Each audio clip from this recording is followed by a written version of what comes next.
everybody, this is Debbie with Rocky Mountain Lodge, and today I'm going to be sharing with you one of the French toast recipes that we made at the Bed and Breakfast Inn when we operated that for 17 years. This is one of the easiest recipes that we did. It is called lingonberry French toast. So easy. My husband would make this French toast recipe when I wasn't around to do breakfast, and he would do it for me.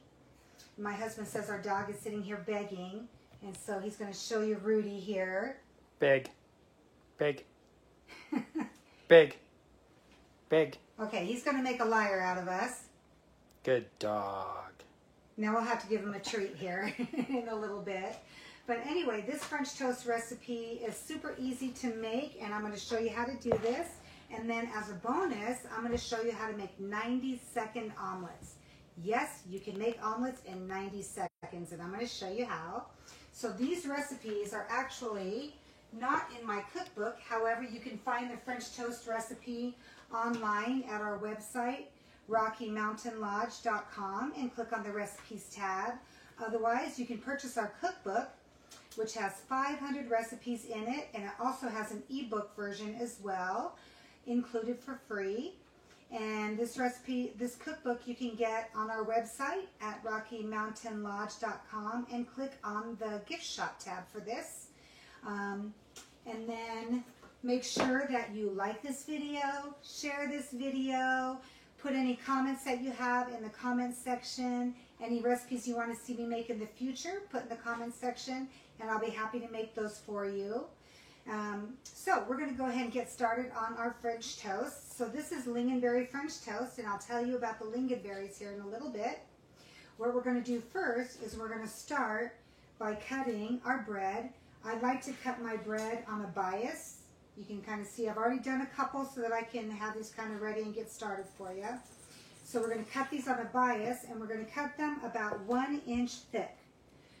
And I like to use French bread that is at least a day old, otherwise it's going to be pretty soft. But if you have older loaves of fresh bread, sourdough bread, Italian bread, any of those types of breads are great to make with these. But make sure they're at least a day old. If they're not, just kind of cut them into slices and set them out on a baking rack and let them kind of get dried out for a little bit. You can also put them in the oven for a few minutes just to dry them out. And the reason why we want to dry them out is so that way they will absorb all of our liquid. All right, so we've got our French toast cut into some slices. And now we're just going to take some eggs, and for time purposes, I've already got my eggs cracked. I've got 8 eggs, and then we're just going to add some milk to this. I just eyeball it. But you can, if you want to measure and be precise, it's about a tablespoon of milk per egg. And so I'm just going to put that in there. And I also like to add a splash of vanilla. Get a good vanilla. It'll make all the difference in the world in your flavor of your baking and your cooking. So I'm going to add a little bit of vanilla to our batter right here. And then we're just going to mix this all up. I just use a fork. I don't have any special tools or anything for whisking this up. I'm just using a big cookie sheet right here to whisk these up if you're going to do a lot of them. This is my daughter Rachel's favorite breakfast food that I cook. I told her today when I saw her earlier that I was making this, and I was only going to make a couple of these just to show you, but she said, "Are there going to be any for me?" And I said, "Yep, I'll just go ahead and do the whole loaf of French bread, and you can have it after we have ours." It'll serve 8 to 10? 8 to 10 people, yes. It's about 1 slice per person because they're kind of big. You can see that they're kind of big. Mm-hmm. I would always serve these with some sausage links and some roasted rosemary garlic potatoes or potato pancakes. Those are always a big hit at the end, the potato pancakes. Since we closed the B&B a little over a year ago, actually it's coming up on 2 years now. At the end of November, it'll be 2 years that we closed the B&B after running it for 17 and a half years. I miss those potato pancakes. but I'll just have to make some. All right, so we just kind of got these eggs mixed up, and then we're just going to plop these in here, and we're going to let them set until everything is all absorbed. And it usually takes about 5 minutes per side, or actually just a few minutes per side. But what I'm going to do is I'm just going to set these aside. I like to actually put them on there and then I'll flip them. You can also make this ahead of time the night before if you want. Just do this, cover it up with some plastic wrap and put it in the refrigerator after you flip them like this and let it absorb all night, especially if your bread's really dry. Spam. Don't you hate those phone calls? All right, so you can cover this up and set it aside. I will cook those in a little bit for my daughter and her kids. These ends, I like to take the ends of my bread, the heels, and I will put these in my containers of brown sugar, and it'll keep your brown sugar nice and soft. You can also put them in a cookie jar if you have cookies that you want to keep soft, and it'll keep your cookies soft. The bread will become hard, and all the moisture will go into the brown sugar or the cookies. And so that's a great tip on using those extra heels. And so I have a couple here that I did just a little while ago, and you can see how it's absorbed all of that liquid mixture. And so now I have a griddle that is preheated to 350 degrees. This is a great griddle. I got this griddle from some innkeeper friends of mine. When we started this inn, they kind of took me alongside under their wing and kind of mentored me a little bit. And so I called them my B&B mom and dad. And so Howard and Linda Lerner gave me this griddle when they retired. And they got it for their wedding anniversary. And so it was I think it's probably about 50 years old or so. Yeah, I think so. Somewhere thereabouts. But it's the best griddle. Sometimes these older ones are just the best. So I'm just going to butter this griddle. And then this is just granulated sugar and cinnamon that I have mixed together and put in one of those little Parmesan cheese shakers. And so I am just going to sprinkle this with my cinnamon sugar here. And I'm going to put it on the griddle, which I've already got preheated. And I'll put the sprinkled side down. Wipe my hands here. And then I will take and sprinkle the other side here with cinnamon sugar. Now this is going to take about 5 minutes per side to grill on 350. So while this is grilling, I am going to show you how to make, actually before we do the omelets, I'm going to show you how to make homemade whipped cream. Once I had tried homemade whipped cream, I never went back to store-bought whipped cream. I guess in a pinch I'll buy it, but there's nothing like homemade whipped cream. For one thing, it's cheaper, and then it just tastes so much better. And so what you're going to do is you're going to take a cup of cream. You can do more or less, however much you want to make. Heavy cream. Heavy whipping cream. Yep, use heavy whipping cream. And so there's that. And then I'm going to take 2 tablespoons of powdered sugar and add that to my cream. You don't have to be precise, just grab a spoon. So it's about 2 tablespoons per cup of heavy cream. And I'll put that away.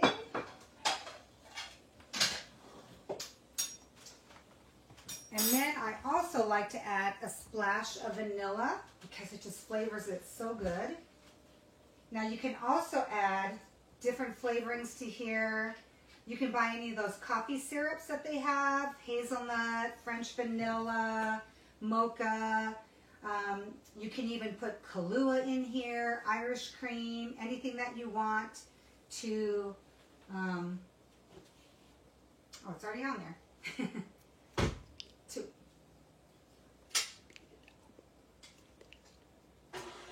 Okay, and then we are going to whip this up. It just takes about a minute or so to whip that. And I'm going to grab a spatula and check these. It's a little loud. I know it hasn't been 5 minutes, but I'm going to see how these are doing. You can see they're not ready yet, so we'll leave those. stop this for right now, and we'll go over, and I'll finish this here in a minute. We're going to go over and do our omelets. So 90-second omelets. Don't you hate it when you go to a buffet, which we can't really go to buffet lines now, right now with COVID, but you'll stand in line and the omelet line is the longest, and you can wait 10, 15 minutes or longer for an omelet, and it just takes a really long time to wait for those omelets. I could teach those guys how to make a fast omelet. So a couple tips about making these omelets. You want to get your pan hot. Make sure it's nice and super hot. You want to have your ingredients all ready. So I've got a tablespoon of melted butter here. I have 2 eggs and 2 tablespoons of water. You want to use water and not milk because milk will make them fluff up. But with omelets, we don't necessarily want them super fluffy because we're going to put those ingredients and we want to roll them. So I've got, for however many eggs you want, it's 1 egg to 1 tablespoon of water. So those are mixed up. And then you have all of your toppings ready, whatever you're going to put in your omelets. So right now I'm just going to pour in my super hot, or my melted butter into my really hot pan. And then I'm immediately going to add my eggs. Oh, and I should have started this at 90 seconds. Sorry. I got it. Oh, Brian's timing. All right. And so now we're just going to scrape the outside edges towards the middle and get all of the wet part to go along the bottom and cook. This is what's going to make them cook super fast. 30 seconds. It's been 30 seconds, and look, you can see that's almost done. So I'm going to turn it down just a little bit. And now I'm going to put my cheese just on 1/2. Whatever kind of cheese you want. This is just Colby Jack cheese. 45 seconds. 45 seconds. And now we're going to add, these are peppers and onions, which I have already sauteed ahead of time. And then some green chilies that I have already diced up. Okay, One but minute. you can put 1 minute. Okay, so we're actually going to finish in less than 90 seconds. Okay, grab a plate here, because this is actually just about done. You can see our eggs look like they are set. Our cheese is melted. Is that a cold plate? This is a cold plate. Oh yes, my husband would chew me out for that. So then all you do is grab one side, flip it over to, okay, that was bad. Flip it over to the other side. And now you can either slide it off, but because I broke that side, I'm going to flip it just like this. All right, so maybe not quite so pretty, but anyways, how long, what's our time? Oh, hold on. That was just under 90 seconds. Just under 90 seconds, we can have an omelet. Pretty good. 90-second or less omelets. All right, so that is done. I should have flipped these a little sooner.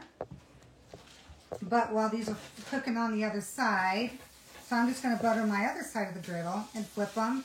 Beautiful, nice and golden brown. I guess I should have had these made up ahead of time for you.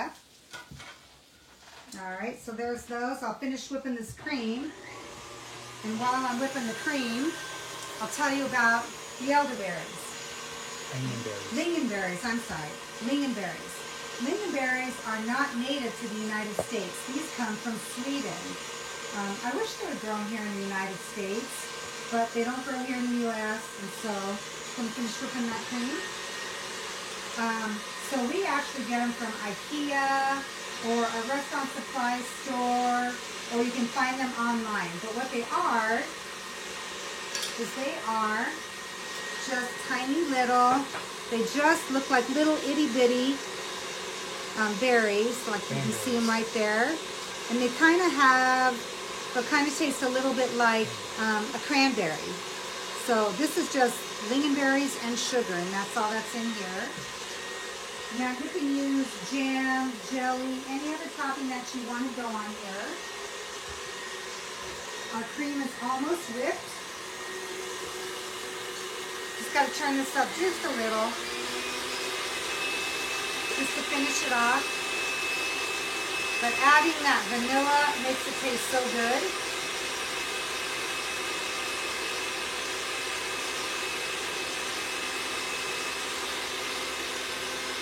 Alright, That's about the texture that we want it. So now, did you know if you over whip your cream, it turns into butter? So you would end up churning it. And so we want it to be, just get a little bit of some medium stiff peaks there. And so that's all done. And so when these are done, I could have let these cook for just a little bit longer, but I'm going to pull one off and just show you what it would be like, all topped here. So you're just going to take a heaping tablespoon of the lingonberries, and you're just going to spread it on your French toast, there. And then a spoonful of your whipped cream, and we're going to top it with a dollop of the whipped cream. And now you've got your fresh lingonberry French toast and 90-second or less omelets. Super easy breakfast, super fast to make, always a big hit. And as I mentioned, this French toast recipe is not in my cookbook, but I have lots of other French toast recipes and lots of other breakfast recipes and dinner entrees, soups, bread, anything that you can think of, I've got in that cookbook. 500 recipes. So you can go to our website, RockyMountainLodge.com, and click on the gift shop tab to purchase this and enter the promo code Facebook Cooking, and you can take $5 off of that cookbook. And also come back in 2 weeks from now, and we are going to be starting fall baking. We'll be starting with pumpkin pie bars. And so if you like pumpkin pie, you will love these pumpkin pie bars. And if you're not a fan of pumpkin pie, I might just change your mind. So come back in 2 weeks and we'll be making pumpkin pie bars. Any other questions from anybody? All right, thanks all for coming. Make sure to like this video, share it, and I'll see you in 2 weeks. Have a great day, everybody. Bye.